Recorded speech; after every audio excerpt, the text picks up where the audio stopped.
Hip-hop. Allez, bon réveil à tous, il est 6h00. Move Radio.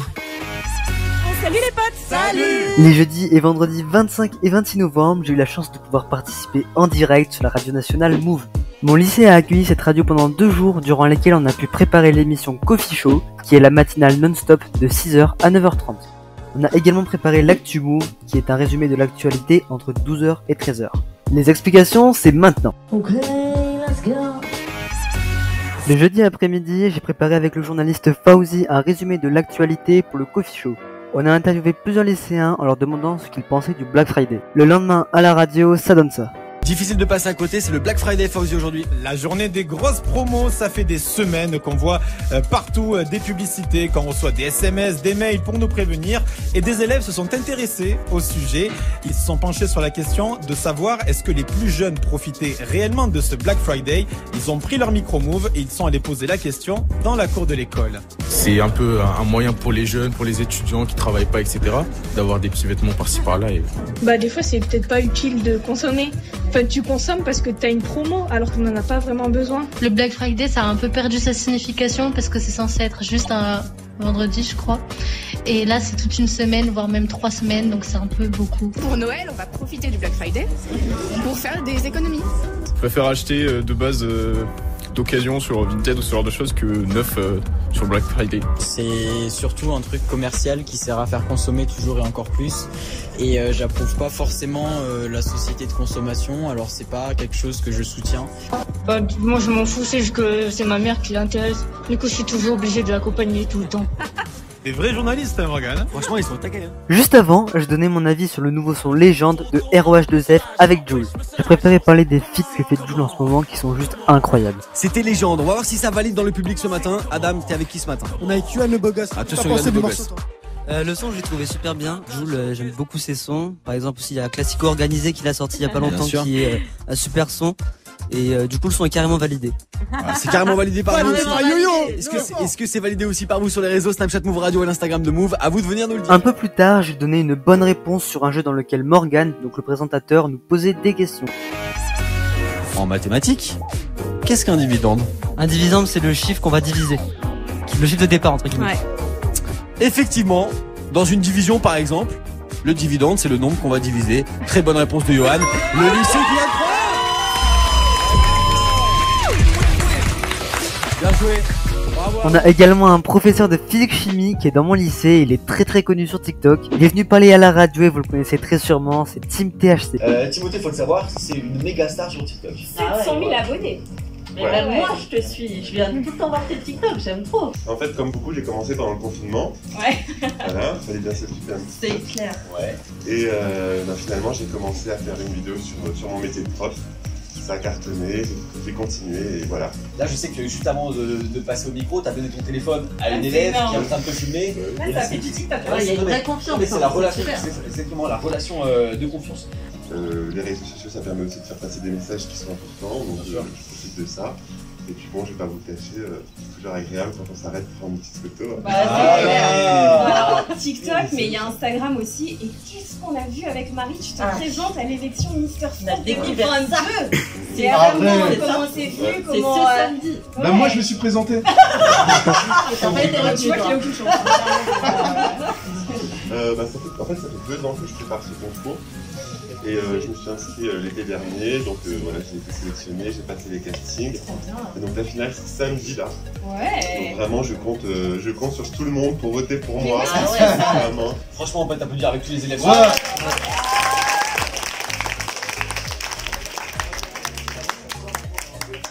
Bravo toi parce que t'es un peu un prof 2.0 et franchement je suis admiratif de ce que t'arrives à faire. Et enfin, comme on le dit très souvent, il faut toujours garder le meilleur pour la fin, puisque j'ai eu la chance de pouvoir aller sur le plateau avec Greg pour animer une partie de son émission Trash Talk. On a préparé cette émission en groupe entre 9h30 et midi, et juste après, voilà à quoi ça ressemble. Je te rappelle qu'on est à la cité scolaire Blaise Pascal de Clermont-Ferrand.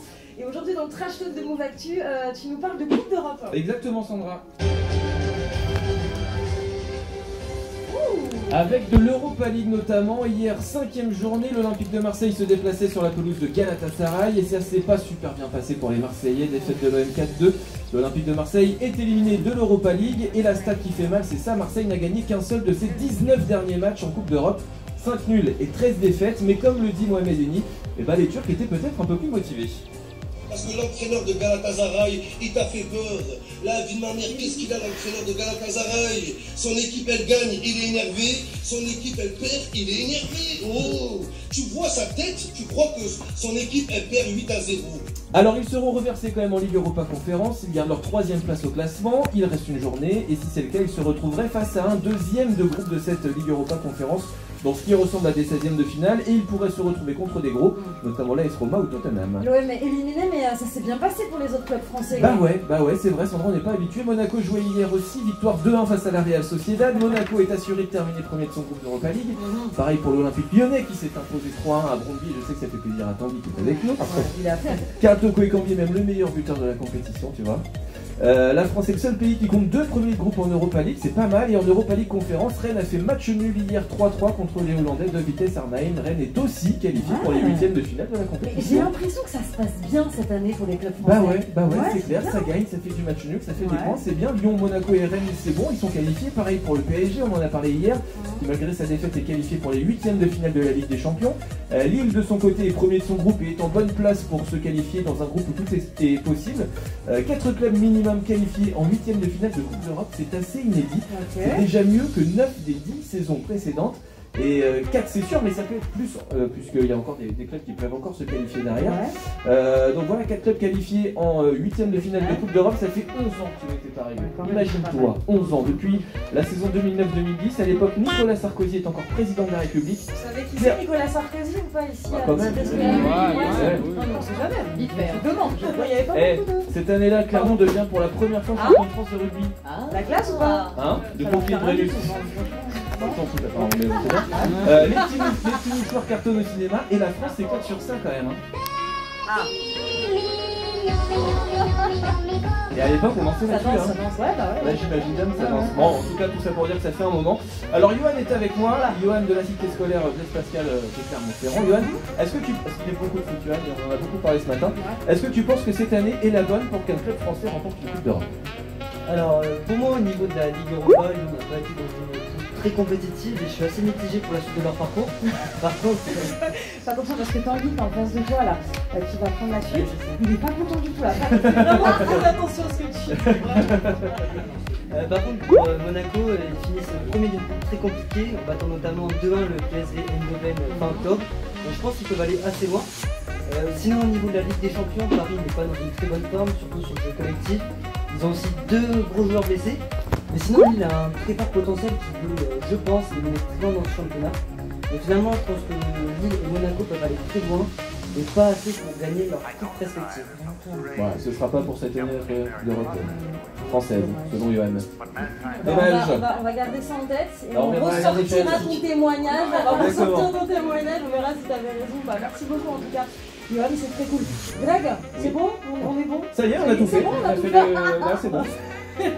On est assez complet. Et bah c'est parfait, on réécoute ta chronique ou ça en podcast sur move.fr. Évidemment sur move.fr.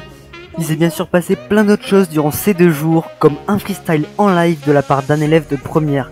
Je voulais vous le partager parce que c'est vraiment masterclass.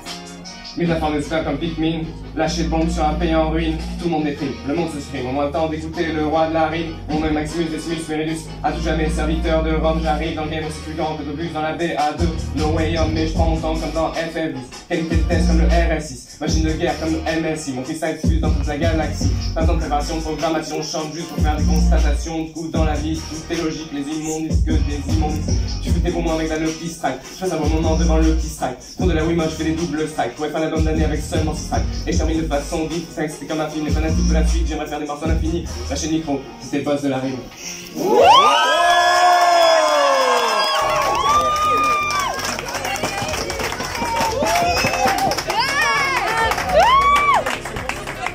Bravo le gars, bravo. Faites encore du bruit s'il vous plaît, le lycée.